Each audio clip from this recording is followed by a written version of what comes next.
Jim, how do you look at their defense? I mean, a lot of talent back there, going to make it tough for you guys, I think. Yeah, I look at it's great defense, but we got great playmakers on our side of the ball, so it should make it very fun Sunday night.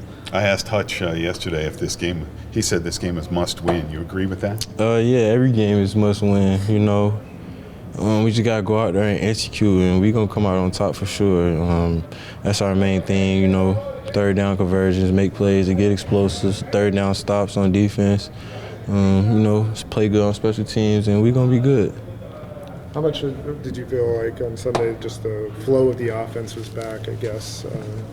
Amon-Ra talked about that last week and not being there, and then obviously it seemed like you guys had that last Sunday. It felt good, with the play calling being so much smoother, going out there and just being free and playing.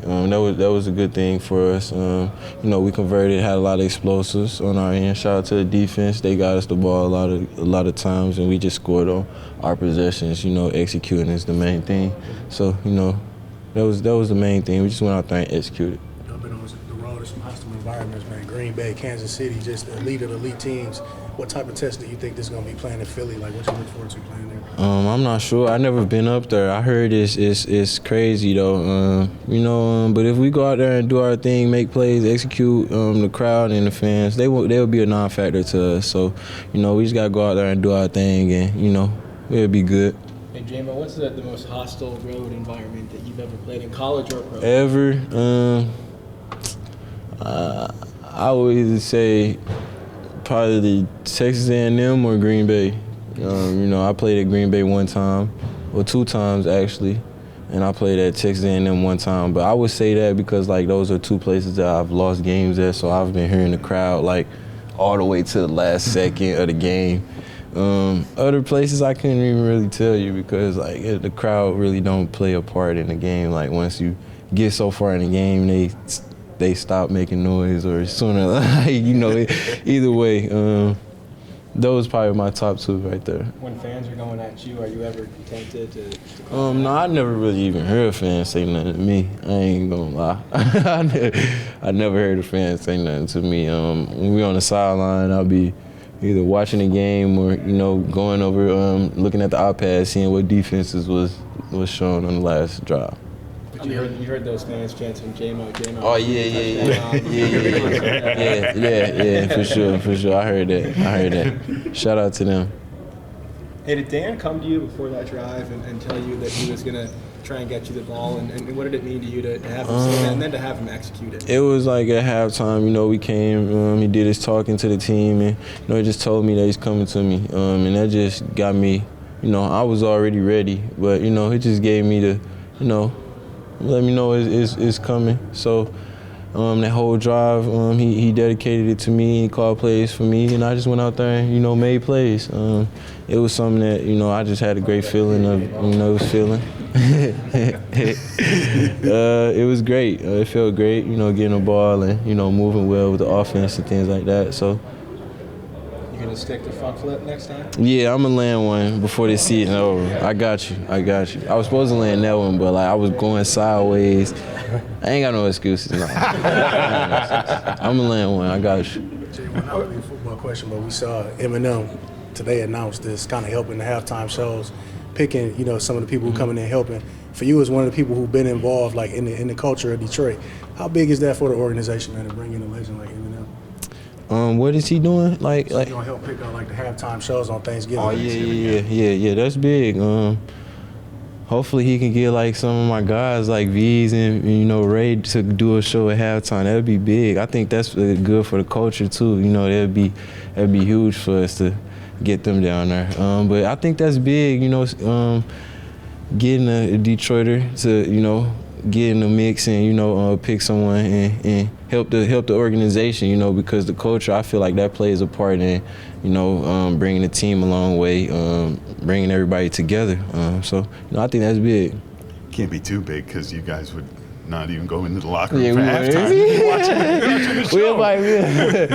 We'll still go in there. We'll probably just have to see it at halftime, or I think it's a little TV in there or something. We could watch it or see it after the game or something. Yeah. Aiden Hutchinson said yesterday that this game was must win. You agree? I think every week for us is must win. This is a good opponent. Arguably probably maybe the best opponent we played all year. So it's going to be a good one. 2 NFC teams. Might have some big implications later on during the year. But for us, it's really just the next game. The next game is always the biggest game. So I think, we're excited. It's going to be a good one. You concerned about the amount of talent that's in that secondary?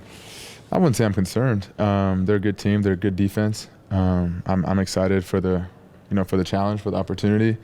I know our offense is too, so it's going to be real fun. I can't wait. What's the balance you have of keying in on those secondary guys when they are playing at such an elite level and just focusing on your game? I would say just, taking care of, doing my job, taking care of what we have to do, what I have to do. My assignment, lining up right, executing, taking care of the football, doing the little things, the details, and then at the end of the day, when the ball's near, make a play. But not trying to do too much, playing within the system. I think, our coaches do a great job of, designing plays for us. So just playing fast and playing within this game. Is there ever one cornerback that you really had to study their tape in terms of going up against them? I wouldn't say, not necessarily. I think, we watch a lot of tape here in the facility during meetings. Sky does a great job of showing us, the DBs, what they like to do, their technique. So I wouldn't say there has really been a DB where I was like at home just, looking at their tape 24/7. Is there a way that success has to look for this team?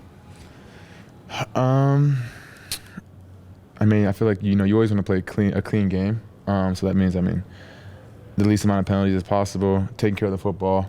That's a clean game, and then you want to win the game, whatever it takes to win, especially going against an opponent like this. Really good team, high-powered offense, good defense. Special teams is really good. So when you play teams like this, every possession matters, and we just want to, do whatever it takes to win. What about the environment? It's obviously, a little less than it was in years past, but still a tough place to go into play. Yeah, definitely. I've never played in Philly, so I'm excited to play there. Be my first time. I've heard a lot about it, so hostile environment, but I think it's going to be great for us. It's going to be fun. I can't wait. Does that help maybe rally you guys, the hostility? Maybe some guys. I feel like maybe some guys feed off it. But I feel like once you're in the game, you don't even realize it. You're so locked into what you have to do, trying to make a play, and just all the details that you don't even, half the time you don't even hear the noise. Obviously, we saw the decision with, John Morton and Dan Campbell to switch the play call. Have you been surprised by how John Morton has handled it? It seemed like he's been professional about it, but just from being a player, have you been surprised how he's handled that switch? No, I haven't been surprised at all. He's a professional. He's been in coaching in this league for a long, long time. He's seen a lot of things. So, being in there, you wouldn't even realize that coach is calling the plays until you look to the sideline and you see coach calling it. But he's been the same dude. Johnny Mo is awesome. We love Johnny. What did that show you about the staff, though? Just the ability to make an adjustment like that and continue to keep the ball rolling without it bringing any sort of negativity as well. I think it just shows you how selfless not just the players but the coaches are too. They're willing to do whatever it takes to win. Anything that's going to help the team, that they're all willing to do. So I think us as players, we appreciate that because it's easy, I feel like, to be selfless as a player, but it's a little different as a coach. And I think they've been awesome. What do you remember about 21 when Dan took over middle of the season that time too, calling plays, and just how it energized you guys? Your role grew, the offense really showed signs of life. Just what do you remember about that, and kind of fast forward to now? What I remember we won. We won a few games when he was calling the games. I got the ball a lot more when he was calling the games. But I think Dan's he has his way of doing things. He sees the game, I feel like, in a special way. I think he has the eye for it. And the team looks a lot different than it did back in 21. We have a lot more guys, I feel like, on offense, a lot more playmakers. Defense is a lot better. So, there's so much. It's so much different now than it was then. But, I think Dan is still Dan, and he's going to be him. He's going to be aggressive, and he's going to, call it how he likes to call it. We talked to John today, and he talked about Vic Fangio and how his defense basically hasn't changed over 3 decades.